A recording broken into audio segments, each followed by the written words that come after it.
indil nañu ko tey man nag donc l'exposé donc que je devrais normalement faire avant Cheikh Mourtada. Donc on m'a confié une tâche très difficile, c'est d'analyser un poème de Cheikh Ahmed Bamba ou bien un écrit, un ouvrage de Cheikh Ahmed Bamba, Khadim al-Rasoul, donc qui est Munawwir al-Sudur, l'illumination des cœurs, que le Cheikh a écrit, disons tardivement. Il ne l'a pas écrit comme on le pense, ou beaucoup le pensent, que c'était au début de sa quête mystique. Mais c'est un ouvrage qu'il a écrit tardivement, car le premier ouvrage écrit par le Cheikh qui versifiait un livre de Imam al-Ghazali qui est mort en 505 de l'Hégire, 1111 de l'ère chrétienne, qui s'intitule Bidayatul Hidayah, le début de la guidance. Mais cet ouvrage est particulier.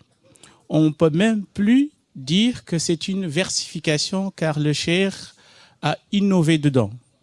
Le Cheikh a fait ce qu'on appelle tajdid, c'est-à-dire il a réformé cette pensée mystique, cette pensée spirituelle. Il l'a réformée dans quel sens? Et ça, on le verra tout à l'heure. Comment il est sorti de cette approche de l'imam al-Ghazali en nous apportant d'autres réflexions beaucoup plus avancées et beaucoup plus approfondies.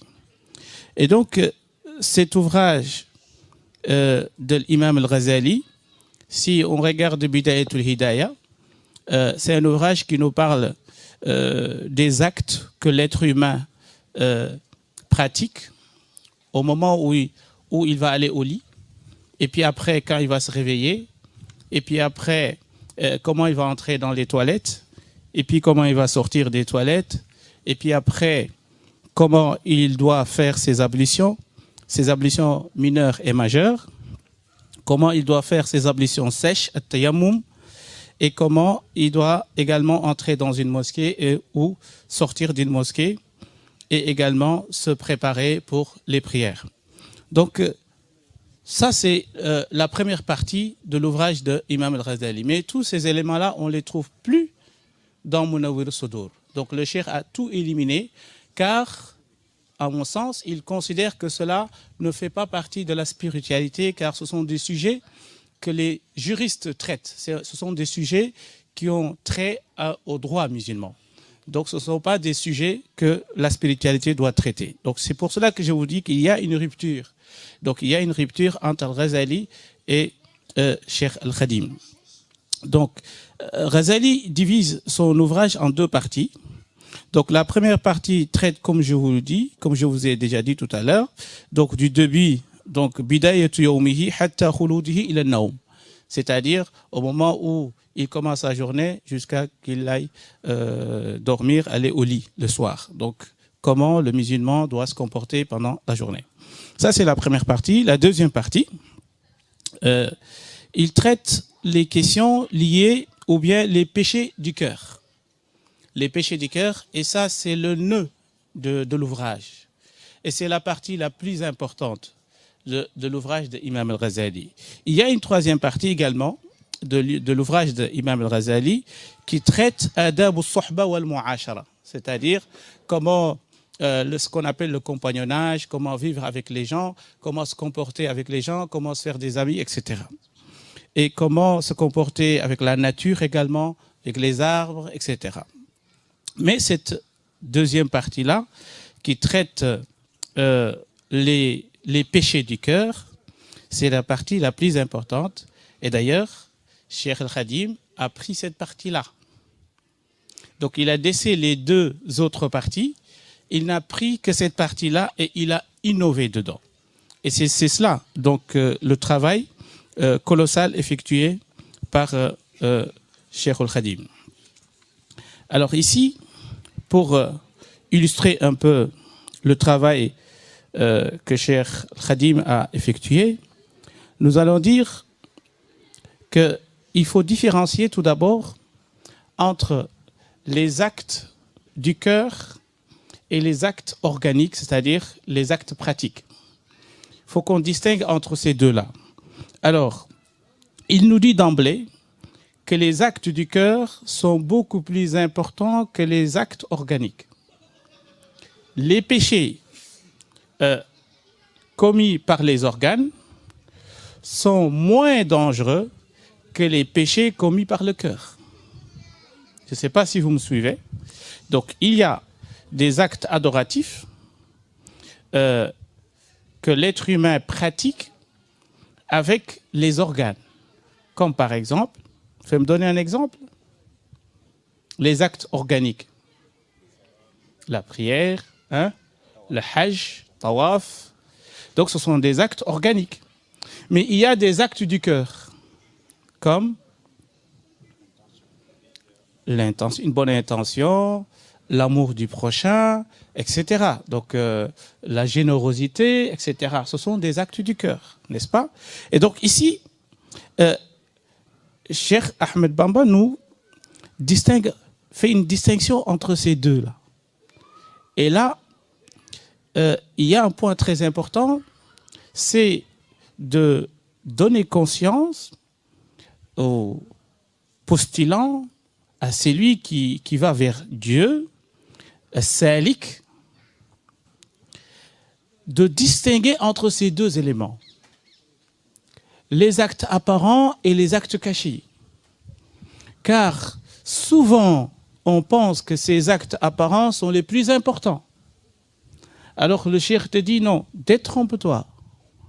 Il y a des actes qui sont cachés et que parfois on leur accorde même pas une grande importance, mais en fait sont supérieurs aux actes organiques. Alors, et là il nous dit Inna al-ma'asi al-batina ashaddu khataran min al-ma'asi zahira. Donc les péchés apparents sont beaucoup plus moins graves que les péchés donc intérieurs. Alors, si je vous donne des exemples pour les péchés du cœur, comme l'orgueil, la jalousie, la haine, la fatuité, plein de péchés, par exemple l'ostentation, al-riba, la médisance, la calomnie, l'hypocrisie, l'association. Donc ce sont des actes du cœur, mais qui sont beaucoup plus graves en les comparant avec les péchés donc commis par les organes. Et puis, il nous dit, pour savoir que les actes du cœur sont beaucoup plus importants que les actes organiques, d'ailleurs, il n'y a aucun acte organique qui sera accepté par Dieu sans l'intention. Et l'intention est un acte du cœur. Innama al-a'malu bin-niyat wa innama likulli imri'in ma nawa. Donc les actes ne valent que par leurs intentions. Donc c'est l'intention qui est au cœur de nos actes et c'est un acte du cœur. Et ici, ça me rappelle une parole de Imam Shafi'i qui divise les actes humains en trois parties. Il y a des actes du cœur, ce qu'on peut appeler l'intention. Il y a des actes verbaux, ce qu'on appelle la parole, comme la lecture de la Fatiha.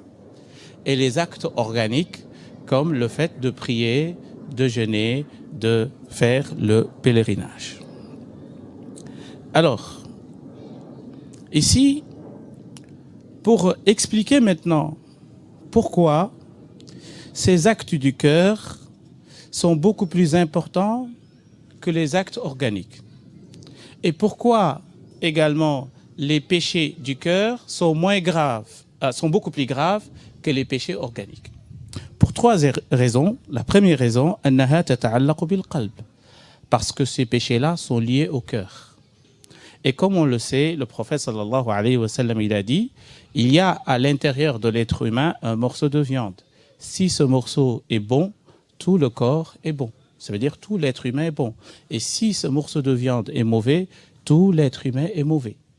Et donc, premier élément, c'est que ces actes-là sont liés au cœur, qui est l'élément central chez l'être humain. D'ailleurs, c'est ce qu'on verra, et c'est la thématique d'aujourd'hui, de cette journée, c'est Al-Qalbu Salim. Hein? Al-Qalbu Salim, comme le dit Ibrahim alayhi salam, وَلَا تُخْزِنِي يَوْمَ يُبْعَثُونَ يَوْمَ لَا يَنْفَعُ مَالٌ وَلَا بَنُونَ إِلَّا مَنْ أَتَى اللَّهَ بِقَلْبٍ سَلِيمٍ. Donc, on voit ici le Qalbu Salim, le cœur pur, c'est ça l'élément le plus important. Et il nous dit également, dans un hadith qui a été rapporté par Muslim, Inna Allah la yanzuru ila ajsamikum wa suwarikum walakin yanzuru ila qulubikum wa a'malikum. Dieu n'observe pas la yanzuru ila ajsamikum, n'observe pas vos corps, votre la partie physique chez l'être humain, mais qu'est-ce qu'il regarde? Il regarde les cœurs, il regarde également, il observe seulement nos actes et notre cœur. Donc ce sont les éléments sur lesquels Allah subhanahu wa ta'ala penche et il nous juge selon ces deux éléments-là. Alors Ibn al-Qayyim également, Ibn al-Qayyim al-Jawzi, il nous dit ici quelques éléments importants pour expliquer Al-Qalbu Salim, le cœur pur. Alors ça, je suis en train de faire une introduction avant d'entrer vraiment dans le livre, pour expliquer ces éléments-là. Donc il nous faut cette introduction pour comprendre, car ce livre de Cheikh Bamba, c'est une versification, ça veut dire c'est un ouvrage versifié et donc condensé. Donc pour le comprendre, il faut cette introduction-là pour qu'on puisse, après, lorsqu'on va analyser le livre, on va comprendre mieux. Alors là, il nous dit, Ibn al-Qayyim, pour expliquer le Qalb al-Salim, il nous dit « Min ash-shirk alladhi yunaqidu at-tawhid ». C'est-à-dire, il faut que le cœur soit purifié de l'association qui est aux antipodes de at-tawhid, qui est l'unicité d'Allah subhanahu wa ta'ala. Et puis il nous dit « Wa min al-bid'ati allati tunaqidu as-sunnah ». Donc se débarrasser des bid'a, des innovations blâmables, pour se conformer à la sunna du prophète sallallahu alayhi wa sallam. Wa min ash-shahwati allati tukhalifu al-amr, c'est-à-dire le désir ou notre désir concupiscent qui nous pousse à désobéir à Allah subhanahu wa ta'ala. Wa min al-ghaflati allati tunaqidu zikr, et donc l'insouciance qui nous fait oublier Allah subhanahu wa ta'ala, car vous savez que pour les hommes spirituels, le rappel est très important. وذكر فإن الذكرى تنفع المؤمنين.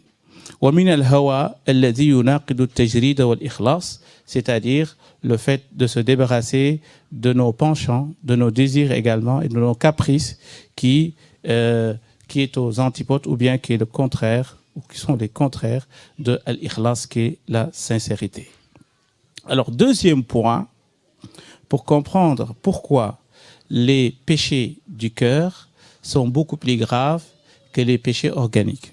Il nous dit هذه الذنوب والآفات القلبية هي التي تدفع إلى المعاصي إلى معاصي الجوارح, c'est-à-dire que les péchés commis avec les organes, en fait, ce qui nous motive, ce qui nous pousse et nous incite à commettre ces péchés-là avec nos organes, si on regarde dans le fond, c'est dû à des défauts qui ne sont pas organiques. Par exemple, je vais donner deux exemples sur Adam et Iblis. Alors, Adam, il a commis un péché, c'était quoi? C'est le fait de manger l'arbre qui était interdit. Donc ça, c'est un acte organique. Alors qu'Iblis, lui, son péché, c'était quoi? C'était le kibr, l'orgueil. Et donc, l'orgueil a poussé Iblis à commettre le péché donc, majeur. Et Adam également, il a commis un péché. Mais la différence, c'est ce qu'on verra tout à l'heure, c'est-à-dire qu'avec les péchés organiques, c'est facile de se repentir, et les péchés du cœur, c'est très difficile de se repentir. Et d'ailleurs, c'est pour ça qu'Adam, il s'est repenti, et que Iblis, il ne s'est pas repenti.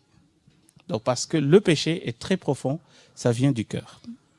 Alors, troisième point, important également, c'est que pour le repentir, comme on a dit chez Adam, Allah subhanahu wa ta'ala dit فَتَلَقَّى آدَمُ مِنْ رَبِّهِ كَلِمَاتٍ فَتَابَ عَلَيْهِ. Donc on voit bien qu'ici, Adam, il a reçu donc des phrases venant de Dieu. Certains disent que c'est Rabbana اغفر لنا ولإخواننا الذين سبقونا بالإيمان ولا تجعل في قلوبنا غلا للذين آمنوا. Donc on voit qu'au fond même dans l'invocation de Adam alayhi salam, c'est aussi de demander à Allah de purifier également son cœur, car il sait que le danger vient de là. Alors très rapidement maintenant, pour entrer dans le livre, pour comprendre maintenant l'élément central, c'est que Cheikh Al-Khadim ici nous donne l'exemple de dunya que moi-même j'ai retenu dans cet ouvrage, qui est l'exemple le plus important, en tout cas à mon sens. Il nous dit ici, dans Munawwir Sudur, فَكُلُّ مَنْ نَظَرَ فِي الدُّنْيَا بِلَا تَفَكُّرٍ فَهُوَ بِهَا قَدْ كُبِلَا. Ça veut dire quoi? Ça veut dire que là, on est au cœur de l'ouvrage.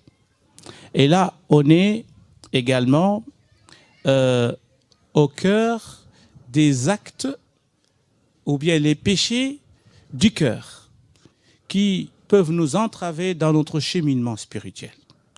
Et là, il nous dit فَكُلُّ مَنْ نَظَرَ فِي الدُّنْيَا, parce que pour les hommes spirituels, le regard sur ce bas monde et de réfléchir sur ce bas monde est primordial.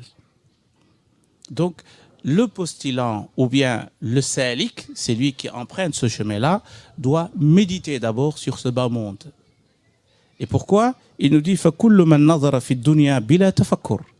C'est lui qui observe ou bien qui regarde ce bas monde sans y réfléchir, sans méditer. Il nous dit il est devenu l'esclave de ce bas monde. Kubila, c'est-à-dire enchaîné. Il est devenu esclave. Pourquoi? Parce que généralement, on ne médite pas. On ne médite pas ce bas monde. On ne réfléchit pas sur ce bas monde. On vit comme tout le monde. On se réveille, on travaille et puis on rentre à la maison, mais on ne réfléchit pas sur ce bas monde. Et là, il vous dit, il nous donne un exemple imagé. Il nous dit Misaluha ajuzatun daniya fi athwabin nafisatin khafiya. Ça veut dire quoi? Il nous dit, si vous voulez savoir, si vous voulez que je vous donne une image de ce bas monde, il nous dit, ce bas monde est comparable à une vieille dame. Une vieille dame. Daniya, hideuse. Fi aswibin nafisa, qui porte des habits ou des vêtements précieux, très précieux. Elle se cache derrière ses vêtements, cette vieille dame. Yahsibuha al-ahmaq, l'idiot, le sot, l'homme non intelligent, comment il voit cette dame, cette vieille dame. يحسبها الأحمق حين لم يرى سوى لباسها الذي قد حيرا. Ce qu'il voit, cet idiot, cet abruti, ce qu'il voit, c'est quoi? Il voit seulement les vêtements apparents. Il ne cherche pas à voir ce qui est à l'intérieur, car il n'a pas médité, il n'a pas réfléchi. Donc on reste dans l'apparence. Et l'apparence est souvent trompeuse. Et donc, du moment qu'on ne médite pas, et donc on reste dans l'apparence, et l'apparence est souvent trompeuse. C'est ce que le cheikh nous apprend ici. Il nous dit, et quand on observe cette vieille dame, avec les aspects extérieurs, pour nous, on voit une beauté extraordinaire. Mais en réalité, qu'est-ce qui se cache derrière? Et là, il nous dit, Ghaniyatan mustadrajan bihubbiha. Le mot ghaniya dans la langue arabe signifie al-mar'atu allati istaghnat bi jamaliha 'ani az-zina. Si vous voulez savoir une belle femme, comment elle devrait être, c'est qu'elle ne doit pas faire des quoi? Je vous écoute là. Du maquillage. Une femme est belle sans maquillage. Si elle met du maquillage, ça veut dire... Ça veut dire qu'elle augmente sa beauté. Elle essaye de cacher également certains trous. Et donc, Cheikh Al-Khadim nous dit ici que Al-Ghaniya, une femme belle, c'est une femme qui n'a pas besoin de faire du maquillage ou de se faire belle pour être belle. Elle est belle naturellement. Et donc, Ad-Dunya, ce bas monde, en fait, elle se fait belle. Mais elle n'est pas belle. Comprenez? Et d'ailleurs, c'est pour cela que dans Surat Ali Imran, lorsque Allah nous dit « Zuyina linnas, hubbu shahawati minan nisa'i, والبنين والقناطر المقنطرة من الذهب والفضة والخيل المسومة والأنعام Allah nous dit ذلك متاع الحياة الدنيا. Allah cite les belles choses de ce bas monde, les belles choses. Il commence avec quoi? Il commence avec An-Nisa, la femme. Zuyina. Mais ici, ce qui est le plus important, et que quand j'ai regardé dans les exégèses du Coran, j'ai pas vu un exégète, un mufassir qui nous donne ce sens que je vais vous donner. Car ici, il nous dit « Zuyina linnas ». Zuyina, dans la grammaire arabe, en fait, c'est quelque chose qu'on a embelli, mais qui n'est pas beau en soi. Zuyina. Embelli. C'est-à-dire que ce bas monde, tout ce qu'on voit ici, et tout ce qu'on aime ici, en fait, il n'y a rien qui est beau. Mais en fait, qu'est-ce qui s'est passé? C'est qu'Allah, il les a embellis. Comprenez? Et donc, Zuyina linnas, on vous a fait croire que ces choses-là sont belles. Mais dans la réalité, elles ne sont pas belles. Zuyina linnas, hubbu shahawat. Et nous, on aime ces choses-là. Et là, le cheikh continue, il nous dit, et que cet idiot, cet abruti, lorsqu'il voit cette dame dans son déguisement, dans cet aspect extérieur, il aimerait l'épouser. C'est pour ça qu'on dit qu'il ne faut pas épouser ce bas monde. Il ne faut pas l'épouser. Et donc, il nous dit Hatta iza mabtazza ma qad labisat. Et puis, à un moment donné, lorsque cette vieille dame va se déshabiller, qu'est-ce qui va se passer? Alors, et là, le cheikh nous donne les éléments cachés derrière. Ce qu'on a vu, c'était l'aspect extérieur, les habits, la beauté extérieure. Il nous dit wajadaha mufadatan qad hubisat. Mufada, c'est une personne qui a un gros ventre. Pour une femme, ça ne fait pas partie des signes de la beauté. Mufadatan qad hubisat. Elle se cache derrière ce vêtement et qu'on ne voit pas son corps. Le corps, il est dégradé. Aura, elle est borgne. Parce qu'à cause du maquillage, on ne sait même pas si cette dame voyait avec ses deux yeux. En fait, elle était borgne. Mais avec le maquillage et autres, on pense qu'elle voit comme tout le monde. Aura. Zata shaybin. C'est qu'elle a des cheveux blancs. Comment vous l'appelez? Chenu, c'est ça? En français, c'est chenu. J'ai regardé ça juste avant de venir, je ne connaissais pas ce mot. Chenu, ça veut dire donc une femme qui a des cheveux blancs. Ça veut dire les cheveux de la vieillesse, quoi. Et puis après, il nous dit muntina. Muntina, elle est affreuse, puante. Puante. Alors cette dame qu'on a vue il y a quelques minutes, qui était belle par ses aspects extérieurs, en fait, elle cache beaucoup de défauts à l'intérieur. Et c'est cela, ce barmonde. Et c'est cela, ce barmonde. En fait, ce qu'on voit et ce qu'il est réellement, c'est deux choses différentes. Boussaqoha, son crachat, lorsque cette dame crache, il nous dit que tuhlubin mustahjana. Vous voyez, la mousse que l'on trouve dans une eau, déposée il y a depuis 1 an, quelque part, on trouve des mousses qui sont devenues vertes. Donc, motaalu yag, da ngay dem ba gis ci mo li tak ci kaw non day dem ba verte ci kaw.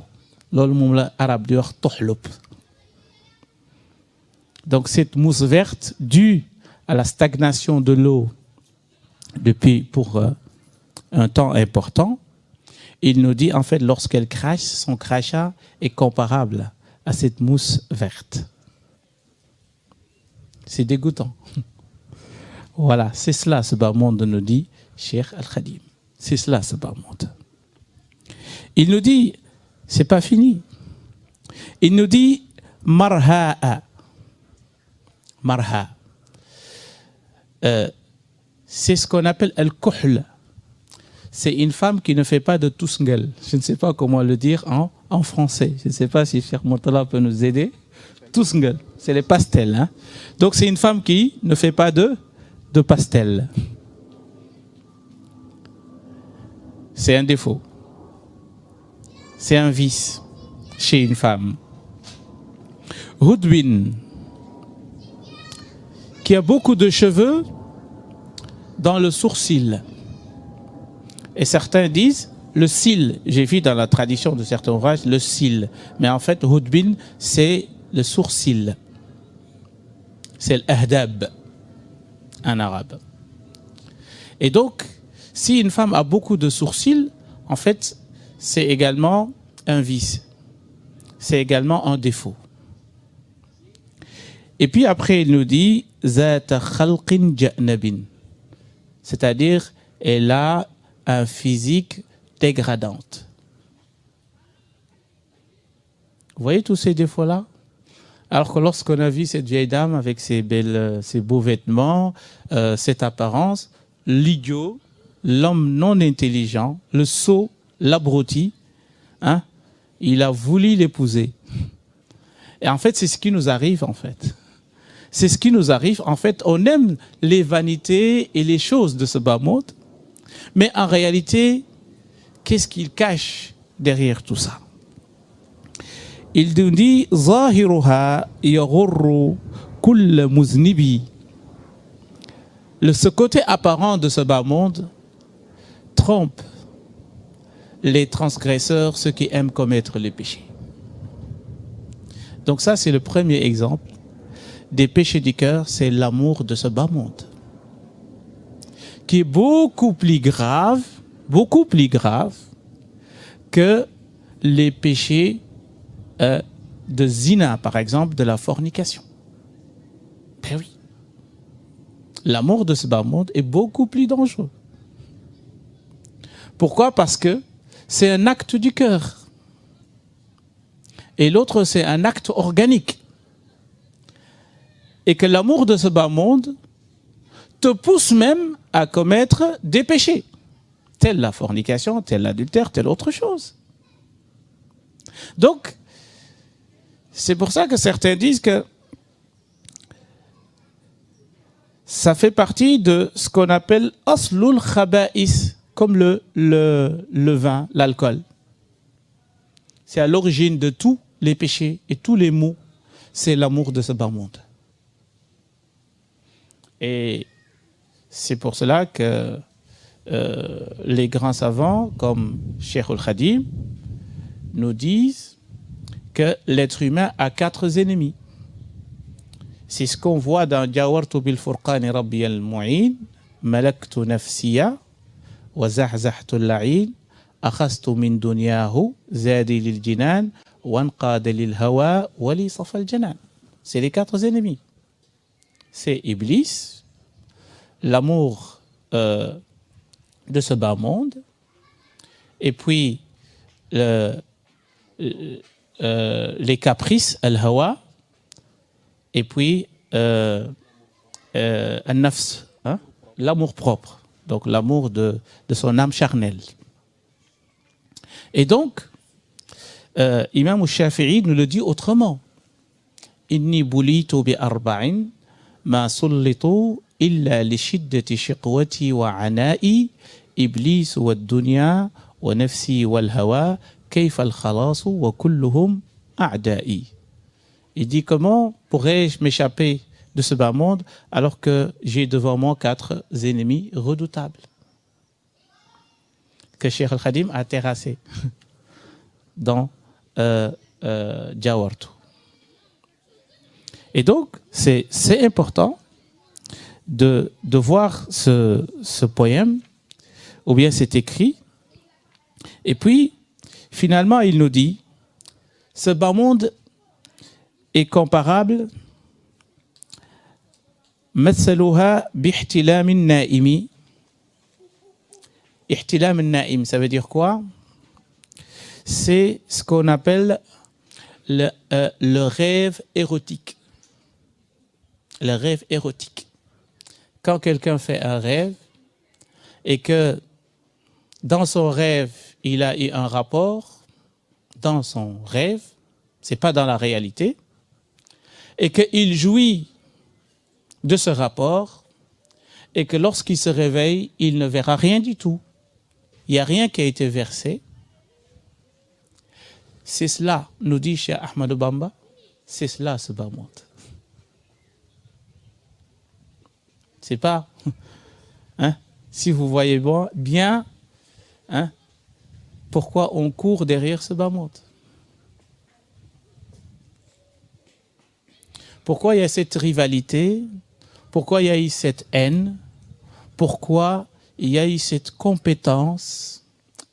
compétition, pardon, pour acquérir les vanités de ce bas monde.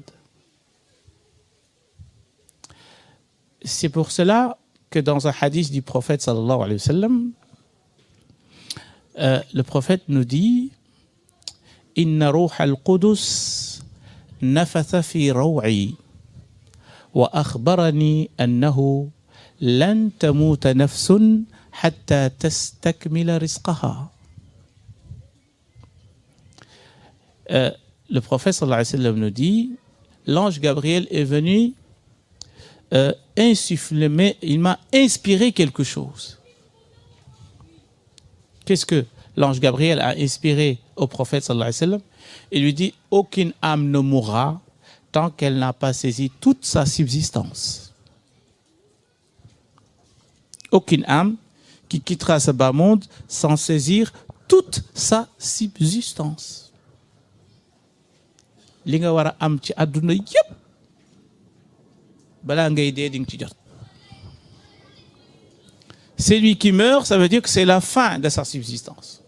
C'est cela, en fait. La mort, c'est la fin, hein, de ta subsistance. Le jour où Allah dit c'est fini, tu n'auras plus rien, c'est le jour de ta mort.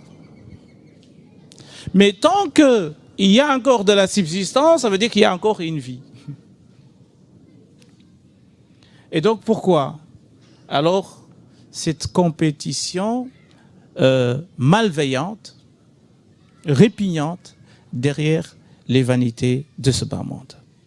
Alors, et puis après, le cheikh nous donne d'autres exemples maintenant pour, comment dire ça, pour échapper, ou bien pour s'échapper de l'amour de ce bas monde. Il nous donne les péchés majeurs, il les catégorise pour que tu puisses connaître chaque péché et sa nature. Parce que connaître les choses nous permettent de les éviter, ou bien, si ce sont des bonnes choses, de les pratiquer. Et donc ici, j'ai résumé, j'ai fait un petit résumé, je peux même vous laisser après, pour ceux qui sont intéressés, les 20 péchés majeurs. Vous savez, les savants divergent sur les péchés majeurs. Il y a combien de péchés majeurs? Il y en a même qui sont allés jusqu'à 400 péchés majeurs. Il y a d'autres, comme Imam al-Zahabi, dans son ouvrage Al-Kitab al-Kaba'ir, le livre ou l'ouvrage des péchés majeurs, écrit par l'imam al-Zahabi, il a énuméré 70, c'est-à-dire 70 péchés majeurs, 70. Mais les savants divergent, qu'est-ce qu'est un péché majeur? Comment je peux savoir que ça c'est un péché majeur? Comment je peux savoir que ça c'est un péché mineur? Donc ils ont donné quelques éléments de réponse.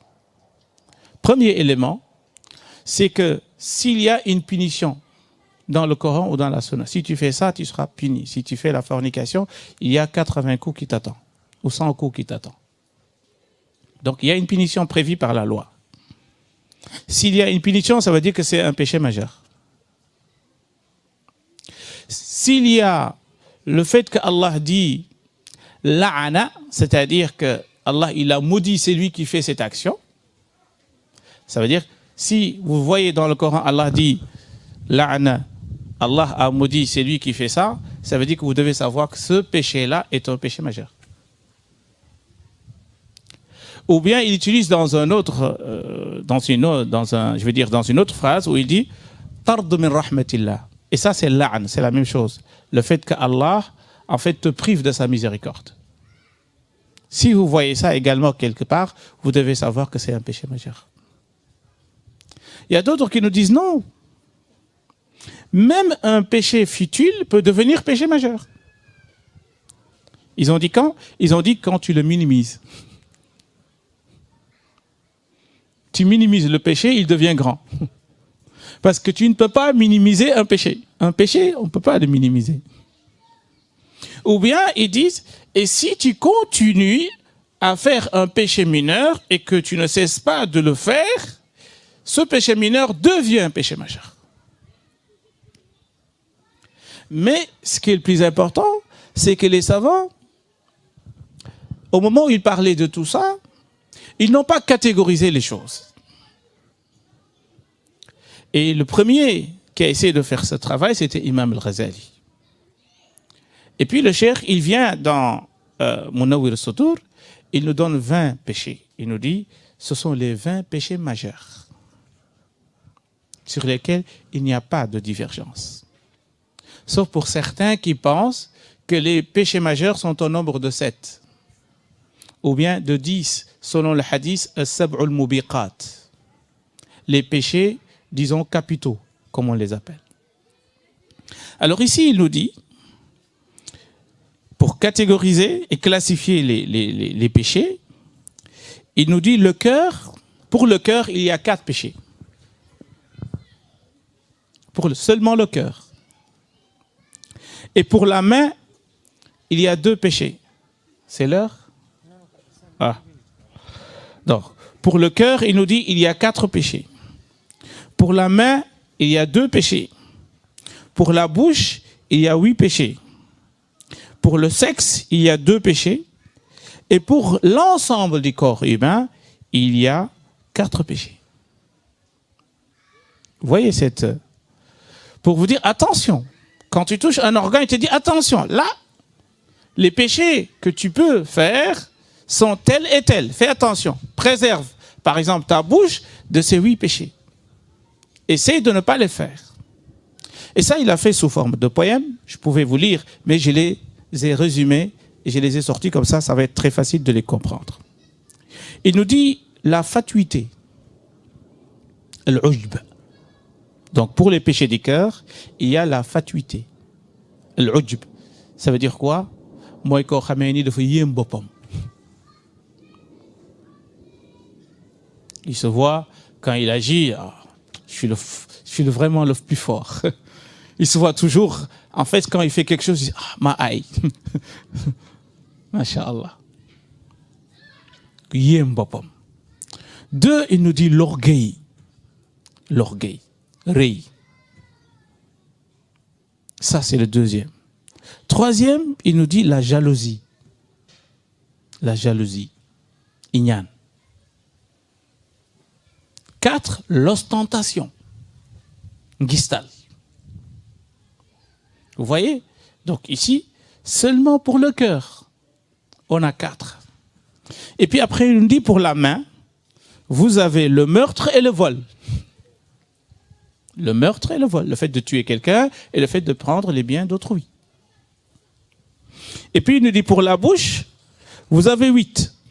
La médisance, la calomnie, consommer le riba, akl mal al-yatama, consommation d'alcool, détournement des biens de l'orphelin, le serment mensonger fatal, lorsque tu jures alors que tu sais que ce que tu es en train de faire, ou bien le serment est faux. Wallahi, je viendrai demain chez toi, alors que tu es sûr et certain que tu ne vas pas venir chez lui demain. Tu le sais. Ou bien, Wallahi, j'ai telle chose, alors que tu sais que tu ne l'as pas. Ça fait partie des péchés majeurs. Le faux témoignage. Témoigner pour quelqu'un, alors que tu sais que ce que tu témoignes, ce n'est pas vrai. Et parce que c'est ton ami, ou bien il t'a donné des sous, et que tu vas témoigner pour lui. Shahada toujours. La diffamation, al-qazf, le fait d'accuser quelqu'un et de ternir son image et de dire des choses fausses sur la personne. Ça, c'est ce qu'on appelle une diffamation. Donc ici, il a énuméré 8 péchés qui sont des péchés de la bouche. Et donc, qu'est-ce qu'on doit faire? C'est-à-dire maintenant, je dois surveiller ma bouche pour ces péchés-là. Je sais d'où ça vient, en connaissance de cause. Et c'est pour ça qu'il nous dit dans Huqqa al-buka'u ala sadati amwati tabki al-aradi alayhim kas-samawati, il nous dit minha at-tabahhuru fi ilmi ash-shari'ati ma ilmi al-haqiqati min qabl ar-riyadati iz irtiyadun ma al-irshad qablahuma min jalibati ghururin ma ash-shaqawati. Il faut connaître les choses avant de dire ou bien de prétendre suivre le chemin des pieux, alors que tu ne sais même pas distinguer entre fard wa sunan, comme il le dit. Walam yumayyiz bayna fardin wa sunan. Tu ne sais même pas distinguer dans la prière qu'est-ce qui est obligatoire et ce qui n'est pas obligatoire.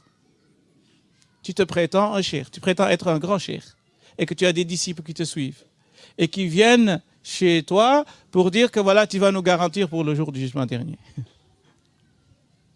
Alors que tu ne sais même pas distinguer entre une obligation et un acte qui n'est pas obligatoire. Alors pour les péchés également qui est lié ou bien qui sont liés à l'ensemble du corps humain, il nous dit désobéissance aux parents. Ça c'est un péché majeur. Uququl walidayn. Le fait de ne pas respecter, comme le dit le Coran, wa qada rabbuka alla ta'budu illa iyyahu wa bil walidayni ihsana. إما يبلغن عندك الكبر أحدهما أو كلاهما فلا تقل لهما أف أف ولا تنهرهما وقل لهما قولا كريما واخفض لهما جناح الذل من الرحمة وقل رب ارحمهما كما ربياني صغيرا. Le respect, bienveillant, bienfaisance envers les parents. Et puis 2, il nous dit fuir le combat. Quand il y a un combat entre les musulmans et les non-musulmans, on est dans le combat, le musulman n'a pas le droit de fuir le combat. Ça, c'est un péché qui est lié à l'ensemble du corps. Le gaspillage, la dilapidation des biens, ça aussi, c'est un péché majeur qui est lié à l'ensemble du corps. L'abandon de la prière, également, est un péché majeur. L'abandon de la prière, c'est lui qui ne prie plus. Alors, maintenant, le cheikh nous donne maintenant le chemin. En fait, ici, vous avez une école spirituelle parfaite pour vous former, pour suivre ce chemin des hommes hautement spirituels. Il faut connaître les dangers, connaître les péchés majeurs, les péchés dangereux, les péchés liés au cœur, les péchés liés aux organes. Et maintenant, il te donne comment dire ça, une feuille de route, maintenant, pour appliquer. Maintenant, il te dit, tu dois commencer où? Le commencement, c'est où? Il te dit, at-tawba. At-tawba. Donc, le repentir sincère. Et là, qu'est-ce qu'il fait? Il nous définit, il nous donne les conditions du repentir. Ça, je ne vais pas l'évoquer, parce que vous le connaissez tous.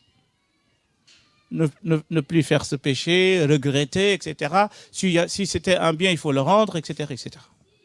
Mais là, il va au-delà de ça, maintenant.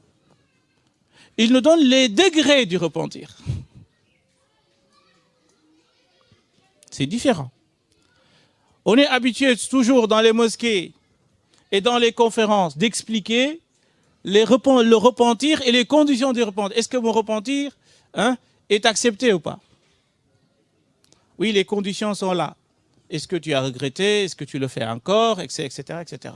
Et là, il va au-delà de ça. Il nous dit « Tawbatul kafir dukhulu fil islam ». C'est-à-dire, quand quelqu'un se convertit à l'islam, cet acte est considéré comme un repentir. Tu sors de la mécréance et tu rentres dans l'islam. C'est une sorte de tawba. 2, il te dit Tawbatul mukhlis min al-kaba'ir. C'est lui qui est sincère, mais qui a commis un péché majeur. Comme n'importe quel musulman qui commet un péché majeur, il est sincère, il sait que c'est un péché majeur, il se repent. Il est sincère. Parce qu'il y a d'autres qui continuent à faire ce péché majeur sans se repentir. Mais le fait de faire cet acte-là et d'être sincère, c'est un degré en plus. Que tu es sincère, tu sais ce que tu as fait, c'est pas bien, maintenant tu te repens et tu es sincère. 3e degré, Tawbatul udul min as-sagha'ir. Les gens intègres qui ont commis des péchés mineurs, pas des péchés majeurs. Ils se repentent pour le péché majeur, pour le péché mineur, pardon. Il y a certains, par exemple, je vous donne l'exemple d'un péché mineur. Vous pouvez me donner un exemple? C'est une Chouaib, t'en fais pas partie. Est-ce que vous pouvez me donner l'exemple d'un péché mineur? Je vous écoute. Allez-y sur Internet, allez-y sur le cher Google. Alors, l'exemple du péché mineur, c'est le fait d'embrasser une femme. Alors, il y a certains qui vont aller le faire ce soir ou demain. L'exemple qu'on trouve par exemple dans beaucoup d'ouvrages de l'islam, l'exemple du péché mineur, Bakar Bundaw, pour nous, moi, fon, jigen bo xamé ni lew la. Il y en a qui vont dire, c'est pas grave, un péché bundaw là. Donc, il n'y a pas de problème. Et donc, ici, c'est le péché mineur comparé au péché majeur. Maintenant, si celui qui est intègre, celui qui est bon intérieurement, dans son fort intérieur, il se repent de ce péché-là. Certains vont dire, mais c'est un péché mineur. Les savants, ils ont dit que ce n'était pas grave. Donc, je n'ai pas besoin de me repentir. Alors, celui qui est conscient que même avec le péché mineur, on doit se repentir, ça, c'est aussi un degré très élevé. Et puis, il nous dit, Tawbatul abidi zil khayrati mimma yasu'uhu min al-atharat. Je vais terminer dans 5 minutes. Tawbatul abid, l'adorateur, c'est lui qui adore Dieu. Et puis parfois, dans son cheminement, il a des entraves. Parfois, il a envie de faire Qiyamul Layl, mais parfois il est paresseux, il n'a pas envie de le faire, il est paresseux, il ne le fait pas. Il ne fait pas la prière nocturne. Donc il a des entraves, dit à aux paresses ou à autre chose. Et puis ça aussi c'est un degré. C'est pas un péché dans le vrai sens du terme, mais c'est quelque chose qui t'empêche de faire quelque chose de bien. Tawbatu saliki lil iltifati min ilalil qalbi wa min afati. C'est lui qui est dans son cheminement spirituel et parfois il se repent d'un péché, mais à un moment donné, il fait un recul. Il se rappelle du péché commis. Il se rappelle du péché commis, alors que tu t'es déjà repenti. Il te dit, ne t'attarde pas sur les péchés déjà commis et que tu as déjà demandé pardon à Dieu. Tu ne dois pas retourner en arrière pour se rappeler de ce péché-là. Et ceux qui le font et qui demandent également pardon, ça c'est aussi un degré supérieur. Et c'est ça la différence. Et puis après il nous dit « Tawbatul wari' fil jihati mimma yasu'uhu min ash-shubuhat ». Ça veut dire quoi? Al-wara', c'est ce qu'on appelle la crainte scrupuleuse. Parce que le mot ne se trouve pas en français. On a cherché la traduction, mais c'est très difficile. Donc, on traduit ce mot al-wara' par la crainte scrupuleuse. Ça veut dire quoi? Ça veut dire que éviter tout ce qui est douteux pour ne pas tomber dans le haram. Même si on sait que ce n'est pas haram, mais c'est douteux, tu l'évites. C'est différent de celui qui n'évite que ce qui est haram. C'est haram ou c'est pas haram? C'est haram, non, je ne touche pas, je suis un bon musulman.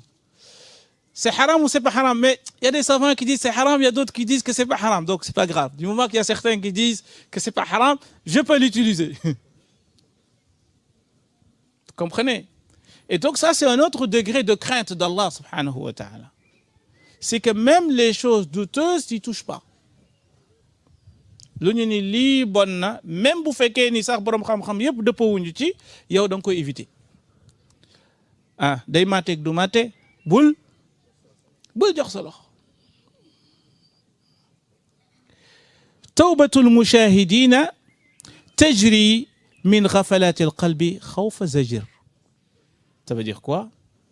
C'est que ceux qui ont atteint ce degré de al-mushahada, ça c'est un degré ultime, ceux qui ont la connaissance infuse, la connaissance de la présence divine d'Allah subhanahu wa ta'ala, cela, le repentir, c'est pas pour un péché. Non, non, non. Ce n'est pas pour un péché. Ils se repentent parce que leur esprit, leur conscience, leur cerveau a pensé à quelque chose qu'il ne fallait pas. Est-ce que vous me comprenez? Le fait de penser au péché devient un péché pour eux, même s'ils n'ont pas commis le péché. Le fait que l'idée leur vienne en tête, l'idée de faire du mal, c'est un péché. Et c'est pour ça que les grands hommes spirituels, ils ont formulé une phrase. Ils ont dit « Hasanatul abrar, sayyi'atul muqarrabin ». Hasanatul abrar, sayyi'atul muqarrabin.